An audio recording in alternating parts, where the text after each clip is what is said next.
ഒരു ആർട്ടിസ്റ്റിൻ്റെ ജീവിതത്തിന് പ്രധാനമായും 3 സ്റ്റേജുകളാണുള്ളത്. അതെന്തൊക്കെയാണ്, എങ്ങനെ സക്സസ്ഫുള്ളായിട്ടുള്ള ഒരു ആർട്ടിസ്റ്റായി മാറാം എന്നതിനെക്കുറിച്ചൊക്കെയാണ് ഈ വീഡിയോയിലൂടെ നമ്മളിവിടെ ചർച്ച ചെയ്യുന്നത്. അതിനു മുമ്പായിട്ട് എന്താണ് യഥാർത്ഥത്തിൽ ഒരു കലാകാരൻ എന്ന നിലയിലുള്ള സക്സസ്, ഒരു ചിത്രകാരൻ എന്ന നിലയിൽ എന്താണ് സക്സസ് എന്ന് പറയുന്നത് എന്ന് നമുക്കൊന്ന് ആമുഖമായി നോക്കാം. നന്നായി ക്രിയേറ്റീവായി വർക്ക് ചെയ്യുക, അല്ലെങ്കിൽ നന്നായിട്ട് ചിത്രം വരയ്ക്കാനുള്ള കഴിവ് നേടിയെടുക്കുക, അത് തന്നെയാണ് ഏറ്റവും പ്രധാനമായും ഒരു കലാകാരൻ എന്ന നിലയിലുള്ള സക്സസ് എന്ന് പറയുന്നത്. എന്നാൽ അത് മാത്രമല്ല, സമൂഹത്തിൻ്റെ അംഗീകാരം നമുക്ക് ആവശ്യമുണ്ട്, പ്രശസ്തി ആവശ്യമുണ്ട്, സാമ്പത്തികമായ സുരക്ഷിതം ആവശ്യമുണ്ട്. ഇങ്ങനെ സാമ്പത്തികമായ സുരക്ഷിതത്വവും അതുപോലെ പ്രശസ്തിയും സമൂഹത്തിൻ്റെ അംഗീകാരവും ഒക്കെ ലഭിക്കുന്ന വളരെ സക്സസ്ഫുള്ളായി ചിത്രം വരയ്ക്കാൻ കഴിയുന്ന ഒരു സ്റ്റേജിൽ എത്തുമ്പോഴാണ് ഒരു കലാകാരൻ യഥാർത്ഥത്തിൽ സക്സസ് എന്ന ഒരു അവസ്ഥയിലേക്ക് എത്തുന്നത്.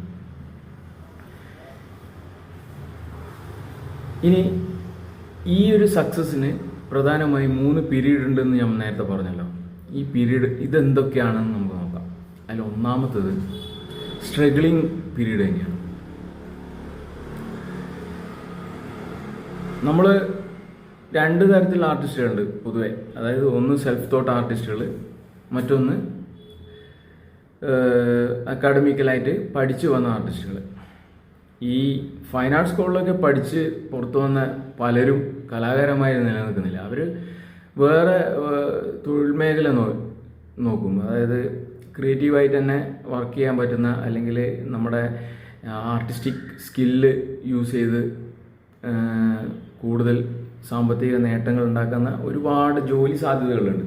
സിനിമയിലായിക്കോട്ടെ, അതുപോലെ അഡ്വർടൈസിങ് മേഖലയിലായിക്കോട്ടെ, മറ്റ് കമ്പനികളിലായിക്കോട്ടെ, അതായത് മൾട്ടിനാഷണൽ കമ്പനികൾ, അതുപോലെ എന്താ പറയുക, ഈ സോഫ്റ്റ്വെയർ കമ്പനികൾ, ഇതുപോലുള്ള ഒരുപാട് മേഖലകളിൽ, അതുപോലെ ആനിമേഷൻ ഫീൽഡ്, ഇങ്ങനെ പല മേഖലകളിൽ, ഗ്രാഫിക് ഡിസൈനിങ് എന്നെല്ലാം പറഞ്ഞിട്ട് അവർ പോകും.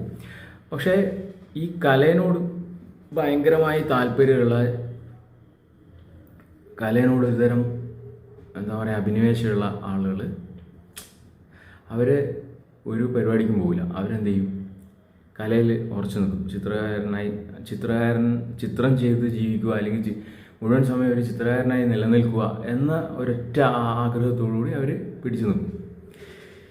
പക്ഷേ സ്റ്റാർട്ടിങ് സമയങ്ങളിൽ, അല്ലെങ്കിൽ തുടക്കം വളരെ സൂപ്പർ സക്സസ് ഒന്നും ആവണമെന്നില്ല. പ്രധാനമായും സാമ്പത്തികമായും നമ്മൾ വളരെയധികം അവസ്ഥയിലായിരിക്കും, വളരെ മോശമായ ഒരവസ്ഥ, ശോകമായ ഒരവസ്ഥയിലായിരിക്കും. അപ്പം ഒരുപാട് നമ്മൾ വിഷമിക്കും. പക്ഷേ ആ സമയത്ത് നമ്മൾ ചെയ്യേണ്ടത് നമ്മുടെ സ്കില്ല് മാക്സിമം ഡെവലപ്പ് ചെയ്യാൻ ആണ് നമ്മൾ ശ്രമിക്കേണ്ടത്. മാക്സിമം മാസ്റ്റേഴ്സിൻ്റെ വർക്കുകൾ കോപ്പി ചെയ്യാൻ ശ്രമിക്കുക. നമുക്ക് ചുറ്റുമുള്ള നമ്മളെ ആകർഷിക്കുന്ന എന്തിനേയും നമ്മൾ ഡ്രോയിങ് ചെയ്യാൻ ശ്രമിക്കുക. പുതിയ പുതിയ പെയിൻറ്റിങ്സ് എക്സ്പെരിമെൻറ്റുകൾ നടത്തുക. അങ്ങനെ നമ്മളെ സ്കില്ലും നമ്മുടെ നോളേജും ഡെവലപ്പ് ചെയ്യാൻ നമുക്ക് എന്തൊക്കെ ചെയ്യാൻ പറ്റുമോ അതൊക്കെ ചെയ്ത് നമ്മുടെ കാലിബർ ഒന്നും കൂടി വികസിപ്പിച്ചെടുക്കുകയാണ് ഈ സ്ട്രഗ്ലിംഗ് പീരീഡിൽ നമ്മൾ പ്രധാനമായി ചെയ്യേണ്ടത്. അങ്ങനെ നമ്മൾ കുറേ കാലം, നമ്മൾ കുറച്ച് സമയം അതിനെന്തായാലും എടുക്കും. അത്ര എളുപ്പമല്ല ശരിക്കും പറഞ്ഞാൽ ഒരു ആർട്ടിസ്റ്റ് എന്ന നിലയിൽ സക്സസ്ഫുൾ ആവുക എന്നത്. വളരെയധികം പ്രയാസമുള്ള ഒരു പീരീഡാണ് സ്ട്രഗ്ലിംഗ് പീരീഡ് എന്ന് പറയുന്നത്. അവിടെ നമ്മൾ ഒരുപാട് ആർട്ട് ഗാലറികളിൽ പോയി നമ്മൾ ഇൻട്രാക്ട് ചെയ്യും. പല ആർട്ടിസ്റ്റുകളായിട്ട് നമ്മൾ ഇടപെടും. അപ്പോൾ അവിടെ നിന്ന് നമുക്ക് നല്ലതും മോശമായ ഒരുപാട് അനുഭവങ്ങളുണ്ടാകും. നമ്മളെ നിരുത്സാഹപ്പെടുത്തുകയും നമ്മളെ പിന്തിരിപ്പിക്കുകയും ചെയ്യുന്ന ഒരുപാട് അനുഭവങ്ങളുണ്ടാവും. പക്ഷേ അതിനൊക്കെ അതിജീവിച്ച് നമ്മൾ മുന്നോട്ട് പോവേണ്ടിയിരിക്കും. അങ്ങനെ മുന്നോട്ട് മെല്ലെ മെല്ലെ പോയി ഒരു ഘട്ടമെത്തുമ്പോൾ നമ്മൾ സക്സസിൻ്റെ അടുത്തെത്തും. അതാണ് 2ാമത്തെ സ്റ്റേജ് എന്ന് പറയുന്നത്. സ്ട്രഗ്ലിംഗ് പീരീഡാണ് 1ാമത്തെ സ്റ്റേജ്. ആ സ്ട്രഗ്ലിംഗ് പീരീഡിലൂടെ എല്ലാ അനുഭവങ്ങളിലൂടെയും നമ്മൾ തോറ്റു കൊടുക്കാൻ മനസ്സില്ലാതെ മുന്നോട്ട് പോവുകയാണെങ്കിൽ ഉറപ്പായും നമ്മൾ സക്സസിൻ്റെ അടുത്തെത്തും. അപ്പോൾ അപ്പോൾ ഈ സക്സസ് എന്നതാണ് രണ്ടാമത്തെ സ്റ്റേജ് എന്ന് പറയുന്നത്. ഈ സക്സസ് എന്ന് പറയുന്നത് യഥാർത്ഥത്തിൽ നമ്മളെ സമൂഹം അംഗീകരിക്കുന്നു എന്നതാണ് ഒന്നാമത്തെ വസ്തുത. ഗാലറികൾ നമ്മൾ അംഗീകരിക്കും, മറ്റ് നമ്മുടെ ചുറ്റുമുള്ള സീനിയർ ആയിട്ടുള്ള ആർട്ടിസ്റ്റുകൾ നമ്മൾ അംഗീകരിക്കും, സമൂഹം നമ്മൾ അംഗീകരിക്കും, അവർ നമ്മളൊരു റെസ്പെക്റ്റോടുകൂടി കാണാൻ ശ്രമിക്കും. അതുപോലെ നമുക്ക് തന്നെ ഒരു കോൺഫിഡൻസ് ഉണ്ടാവും, നമ്മൾ സക്സസ്ഫുള്ളായിട്ട് നമ്മൾ ചെയ്യുന്നുണ്ട്, നമ്മൾ ഉദ്ദേശിക്കുന്ന സാധനങ്ങൾ ജനങ്ങളിലേക്ക് കൺവേ ചെയ്യാൻ പറ്റുന്നുണ്ട്, നല്ല ചിത്രങ്ങൾ വരക്കാൻ പറ്റുന്നുണ്ട് എന്നുള്ള ഒരു കോൺഫിഡൻസ് നമ്മുടെ ഉള്ളിൽ തന്നെ വരും. അങ്ങനെ നമ്മൾ ചെയ്യുന്ന ചിത്രങ്ങൾ ഗാലറികളിൽ നമുക്ക് പ്രദർശിപ്പിക്കാൻ സാധിക്കുന്നു. ആ ചിത്രങ്ങൾ ജനങ്ങൾ ഇഷ്ടപ്പെടുന്നു.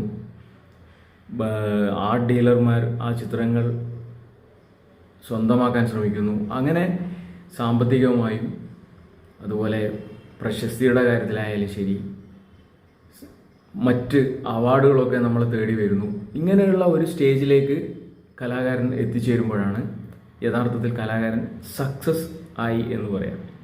അങ്ങനെ സക്സസ് ആകുമ്പോൾ നമ്മൾ ശ്രദ്ധിക്കേണ്ട കാര്യം എന്താണെന്ന് വെച്ചാൽ, നമ്മൾക്ക് ഒരു പ്രത്യേക ഒരു നിലപാടിൽ നമ്മൾ ഉറച്ചിരിക്കണം. നമുക്കൊരു രാഷ്ട്രീയമായിട്ടുള്ള ഒരു നിലപാടുണ്ടാവണം. നമ്മളെ സമൂഹത്തോട് ഒരു കമ്മിറ്റ്മെൻ്റ് എന്ന നിലയിൽ നമുക്കൊരു കാഴ്ചപ്പാടുണ്ടാവണം. ആ കാഴ്ചപ്പാടിൽ നമ്മൾ ഉറച്ചു നിൽക്കണം. കലാകാരൻ എപ്പോഴും ഒരു മുന്നിൽ പറക്കുന്ന പക്ഷികളാണ്. അതായത് നമ്മളെ ഫോളോ ചെയ്യുന്ന ഒരുപാട് പേരുണ്ട്. അപ്പോൾ അവർ നമ്മളൊരു റോൾ മോഡലൊക്കെ ആയി ചിലപ്പം സ്വീകരിക്കും. അതുപോലെ സ്ട്രഗ്ലിംഗ് പീരീഡിൽ നിൽക്കുന്ന അല്ലെങ്കിൽ പുതിയ തലമുറ, പുതിയ ആളുകൾ, പുതിയ ചിത്രകാരന്മാർ, പഠിച്ചു വരുന്നവർ, ഇവരൊക്കെ ഈ സക്സസ്ഫുൾ ആയിട്ടുള്ള ആർട്ടിസ്റ്റുകളെ അവർ പഠിക്കാൻ ശ്രമിക്കുന്നുണ്ട്, അവരെ ഫോളോ ചെയ്യാൻ ശ്രമിക്കും. അപ്പോൾ നമ്മളെപ്പോഴും അവർക്കൊരു മാതൃകയായിരിക്കണം. അതുമാത്രമല്ല, നമ്മളൊരു ഹെൽപ്പിംഗ് ഹാൻഡ് ആയിരിക്കണം അവർക്ക്. നമുക്ക് പറ്റുന്ന രീതിയിൽ അവരെ കൈപിടിച്ച് ഉയർത്താൻ പറ്റുകയാണെങ്കിൽ അത്രയും നല്ലത്. അങ്ങനെ സക്സസ്സിൽ എത്തുന്ന സമയത്ത് അതുപോലെ നമ്മൾ എപ്പോഴും നമ്മുടെ ലൈഫിൽ ഒരു ലൈഫ് സ്റ്റൈൽ, ഒരു കലാകാരൻ്റെ ജീവിത ശൈലി നമ്മൾ അനുവർത്തിക്കുകയാണെങ്കിൽ കുറച്ചും കൂടി ബെറ്റർ ആയിരിക്കും. അത് ഇപ്പം എന്താ പറയുക, ഇപ്പം സിനിമയിലൊക്കെ കലാകാരന്മാരെ അവതരിപ്പിക്കുന്ന പോലെ മുഴുവൻ സമയം വെള്ളം അടിച്ചിട്ടും കീറിയ ജുബ്ബയൊക്കെ ഇട്ട് ഇങ്ങനെ അലമ്പായി നടക്കുക, അതല്ല. അങ്ങനെ നടക്കുന്നവരുണ്ട്, അരാജകവാദികളായിട്ടുള്ള ആർട്ടിസ്റ്റുകളൊക്കെ ഉണ്ട്. പക്ഷെ അതല്ല യഥാർത്ഥ കലാകാരൻ എന്ന് പറഞ്ഞാൽ ശരിക്കും പറഞ്ഞാൽ നല്ല ഒരു റോൾ മോഡലായിരിക്കണം. അയാളുടെ കലകളിലൂടെയും അയാളുടെ ജീവിതത്തിലൂടെയും അയാൾക്ക് നല്ല സമൂഹത്തിന് കുറച്ചും കൂടി ബെറ്റർ ആയിട്ടുള്ള ഒരു പോസിറ്റീവായിട്ടുള്ള ഒരു മെസ്സേജ് കൊടുക്കാൻ പറ്റുകയാണെങ്കിൽ അതാണ് ഏറ്റവും ബെസ്റ്റ്. അതാണ് ഒരു സക്സസ്ഫുൾ ആയിട്ടുള്ള ഒരു കലാകാരൻ ചെയ്യേണ്ടത്. ഇനി സക്സസ് വളരെ രസമായിരിക്കും. അവിടെ നമുക്ക് ഒരുപാട് സുഹൃത്തുക്കളുണ്ടാവും, ഒരുപാട് പണം വന്നുകൂടും, ഒരുപാട് പ്രശസ്തി ഉണ്ടാവും, എവിടെ പോയി കഴിഞ്ഞാൽ അംഗീകാരം ഉണ്ടാവും. അങ്ങനെ വളരെ നല്ല രസകരമായിട്ടുള്ള ഒരു ലൈഫ് സ്റ്റേജാണത്. പക്ഷേ നമ്മൾ അതിൽ മുഴുകി പോകരുത്. കാരണം മൂന്നാമത്തെ സ്റ്റേജ് എന്ന് പറയുന്നത് കീപ് ഗോയിങ് ഇൻ സക്സസ് എന്നാണ്. നമ്മളെ സക്സസ് നിലനിർത്തുകയാണ് ഏറ്റവും പ്രധാനപ്പെട്ട വിഷയം. പല ആർട്ടിസ്റ്റുകളും വളരെ സക്സസ് ആയിട്ട് നേരെ ഉയർന്ന് അതുപോലെ തന്നെ താഴോട്ടേക്ക് പോയ ആളുകൾ ഇഷ്ടം പോലെ ഉണ്ട്. അപ്പോൾ നമ്മൾ ഒരിക്കലും അങ്ങനെ ഒരു സ്റ്റേജിലെത്തിയിട്ട് വീണ്ടും താഴോട്ട് പോകാൻ പാടില്ല. അതായത് വീണ്ടും ആ സമയത്ത് നമ്മൾ ശ്രദ്ധിക്കേണ്ട കുറച്ച് കാര്യങ്ങളുണ്ട്. അതിൽ ഒന്നാമത്തെ കാര്യം എന്ന് പറഞ്ഞാൽ നമ്മുടെ നിലപാടുകൾ വളരെയധികം സത്യസന്ധമായിരിക്കണം. ആ നിലപാടുകളിൽ നമ്മൾ നിൽക്കണം. അതുകൂടാതെ നമ്മുടെ ഒരു ജീവിത ശൈലി എന്ന് പറയുന്നത് മറ്റുള്ളവർക്കും കൂടി അനുകരിക്കാൻ പറ്റുന്ന തരത്തിലുള്ള കുറച്ച് ക്വാളിറ്റിയുള്ള ഒരു ലൈഫ് സ്റ്റൈൽ നമ്മൾ അഡോപ്റ്റ് ചെയ്യണം. അത് നമ്മുടെ വേഷത്തിലായിക്കായാലും നമ്മുടെ ചിന്തകളിലായിക്കായാലും നമ്മുടെ ഡയലോഗ്സിലായി ആയാൽ പോലും സമൂഹത്തിന് അതൊരു ഗുണം ചെയ്യുന്ന തരത്തിൽ, ഒരു മനുഷ്യത്വത്തിന് ഒരു ഗുണം ചെയ്യുന്ന തരത്തിലുള്ള ഒരു നല്ലൊരു വ്യക്തിയെയാണ് ആ സമൂഹം കാണേണ്ടത്. അല്ലാതെ വെറും കലാകാരനെ, നല്ല കലാകാരനായാൽ മതി, നല്ല വ്യക്തി ആവണം എന്നില്ല എന്നൊക്കെ ചില ആളുകൾ പറയും. അങ്ങനെയല്ല. നമ്മൾ ആദ്യമായി ചെയ്യേണ്ടത് നല്ല വ്യക്തികളാവുക എന്നുള്ളത്. അപ്പം സക്സസ്ഫുള്ളായിട്ടുള്ള ആർട്ടിസ്റ്റുകൾ യഥാർത്ഥത്തിൽ വളരെ നല്ല വ്യക്തിത്വത്തിന് ഉടമയായിരിക്കണം. അവരെ വ്യക്തിത്വം എപ്പോഴും കാത്തു സൂക്ഷിക്കുക. അതുപോലെ വീണ്ടും പഠിക്കുക എന്നുള്ളത്, നമ്മൾ സ്ട്രഗ്ലിംഗ് പീരീഡിൽ നമ്മൾ എങ്ങനെയാണോ ആ രീതിയിൽ തന്നെ നമ്മൾ പുതിയ കാര്യങ്ങൾ, കലയിലുണ്ടാകുന്ന പുതിയ മാറ്റങ്ങൾ, ഇനി തനിക്ക് എന്ത് മുന്നോട്ട് എങ്ങനെ പോകാം, ഇനി എന്ത് പുതിയ പരീക്ഷണങ്ങൾ നടത്താം എന്നതിനെക്കുറിച്ചൊക്കെ ചിന്തിച്ച് കലയെ ഒരു സ്റ്റെപ്പ് മുന്നോട്ട് കൊണ്ടുപോകാൻ പറ്റുകയാണെങ്കിൽ നമുക്ക് നമ്മുടെ സക്സസ് നിലനിർത്താൻ സാധിക്കും. അല്ലാതെ നമ്മൾ സക്സസ്ഫുൾ ആയി കഴിഞ്ഞാൽ പിന്നെ നമ്മൾ കുറേ ജിമിക്സും ആളുകളെ പറ്റിക്കുന്ന രീതിയിലുള്ള പല പരിപാടികളും ചെയ്ത് വെറും ടങ് ആർട്ടിസ്റ്റുകളാവാൻ പാടില്ല. അങ്ങനെ നമുക്ക് ഒരുപാട് പേരെ ഇവിടെ കാണാൻ പറ്റും.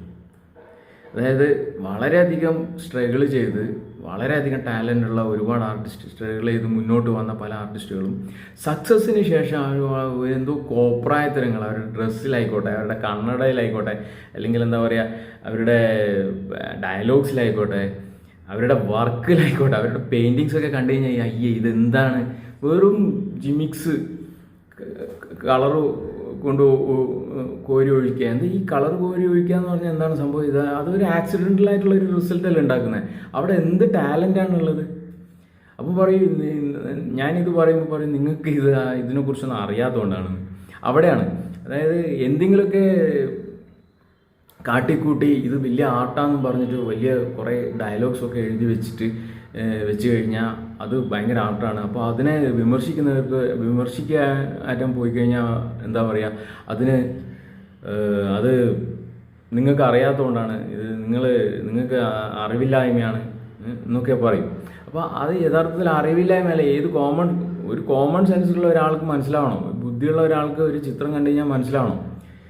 പിന്നെ മനസ്സിലായിട്ടില്ലെങ്കിൽ കലാകാരൻ അത് മനസ്സിലാക്കി കൊടുക്കണം, പറഞ്ഞു കൊടുക്കണം. ഇത് ജസ്റ്റ് എന്തെങ്കിലുമൊക്കെ വരച്ചിട്ട് ഇത് ഇതാണ് വലിയ കടിച്ചാൽ പൊട്ടാത്ത വാക്കുകൾ എവിടെന്നെങ്കിലൊക്കെ കണ്ടുപിടിച്ച് അത് പറഞ്ഞു നടക്കുന്നതുകൊണ്ട് ഒരു സക്സസ് എന്ന് പറയാൻ പറ്റില്ല. അപ്പോൾ അങ്ങനെ ജിമിക്സ് കാണിക്കുമ്പോൾ എന്താ സംഭവിക്കാന്ന് പറഞ്ഞാൽ പുതിയ തലമുറയുടെ മുന്നിൽ നമ്മൾ വില താഴോട്ടേക്ക് പോകും. എന്നുവെച്ചാൽ പുതിയ ആളുകൾ കൂടുതൽ പഠിക്കുന്നുണ്ട്. ഇന്ന് പഠിക്കാനുള്ള ഒരുപാട് സാധ്യതകളുണ്ട്. നെറ്റ് അത്രയും, ഇൻ്റർനെറ്റും അതുപോലെ ഈ പറയുന്ന മീഡിയാസൊക്കെ ഇത്രയും ഡെവലപ്പ് ആയതുകൊണ്ട് അറിവ് എന്ന് പറയുന്നത് വളരെ നിസ്സാരമായിട്ടുള്ള കാര്യമാണ്, വേഗം കിട്ടും. അപ്പം ടെക്നിക്സ്, ആർട്ടിനെ കുറിച്ചുള്ള ടെക്നിക്സ്, ലോകത്തെ ഉള്ള ഏത് ആർട്ട് ആക്ടിവിറ്റിയും നമുക്ക് നമ്മുടെ കൈക്കുള്ളിലാണുള്ളത്. നമ്മുടെ ഒരു സ്മാർട്ട് ഫോൺ ഉണ്ടെങ്കിൽ നമുക്ക് നമ്മളെ വീട്ടിലിരുന്നിട്ട് അത് കാണാൻ പറ്റും. അപ്പോൾ അങ്ങനെയുള്ള ഒരു കാലഘട്ടത്തിൽ ഈ ജിമിക്സിനൊന്നും ഒരു വലിയ അത്ര സാധ്യതയില്ല. എന്നാലും ജിമിക്സൊക്കെ ചെയ്ത് പിടിച്ചു നിൽക്കുന്ന ഒരുപാട് ആർട്ടിസ്റ്റുകൾ നമുക്ക് ചുറ്റുമുണ്ട്. അപ്പോൾ അങ്ങനെ അല്ലാതെ സമൂഹത്തിനെയും കലയിനെയും ഒരു പടിയും കൂടി മുന്നോട്ട് കൊണ്ടുപോകാനാണ് ഒരു സക്സസ്ഫുൾ ആയിട്ടുള്ള ഒരു കലാകാരൻ ചെയ്യേണ്ടത്. ഇതാണ് കീപ് ഗോയിങ് ഇൻ സക്സസ് എന്ന് പറയുന്നത്. അപ്പം ഇതൊക്കെ തന്നെയാണ്. ഇനി ഇത് ഞാൻ ജസ്റ്റ് ഒരു ചെറിയൊരു നുറുങ്ങ് കാര്യങ്ങൾ മാത്രമേ പറഞ്ഞിട്ടുള്ളൂ. ഞാൻ പറഞ്ഞ കാര്യങ്ങൾ നിങ്ങൾക്ക് ചിന്തിക്കുകയും അതുപോലെ അതിനെക്കുറിച്ച് കൂടുതൽ മനസ്സിലാക്കാൻ ശ്രമിക്കുകയും അതിനെക്കുറിച്ച് കൂടുതൽ എക്സ്പ്ലോർ ചെയ്യുകയാണെങ്കിൽ നമുക്ക് കൂടുതൽ കാര്യങ്ങൾ നമുക്ക് പഠിക്കാൻ സാധിക്കും, കൂടുതൽ കാര്യങ്ങൾ മനസ്സിലാക്കാൻ സാധിക്കും, കൂടുതൽ മുന്നോട്ട് പോകാൻ സാധിക്കും. ഇതൊക്കെയാണ് എനിക്ക് ഒരു സക്സസ്ഫുൾ ആയിട്ടുള്ള ഒരു ആർട്ടിസ്റ്റിൻ്റെ ലൈഫിൻ്റെ 3 സ്റ്റേജുകളെക്കുറിച്ച് പറയാനുള്ളത്. ഓക്കെ, ഇത് എൻ്റെ അഭിപ്രായമാണ്.